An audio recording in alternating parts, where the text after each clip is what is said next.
Makan sate Danguang-Danguang langsung dari Nagari Danguang-Danguang.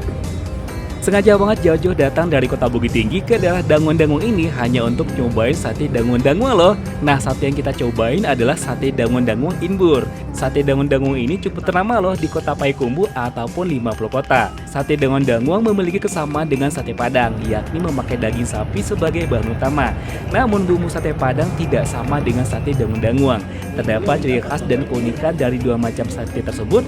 Kuah sate Danguang-Danguang lebih segar dan warnanya lebih kuning ketimbang sate Padang yang biasanya rasanya lebih pedas dan tajam. Daging sate Danguang-Danguang pun sangatlah empuk dan bikin nagih loh. Serta cara penyajiannya pun agak berbeda dengan sate Padang, yakni dagingnya dipisah dengan kuah ataupun ketupatnya.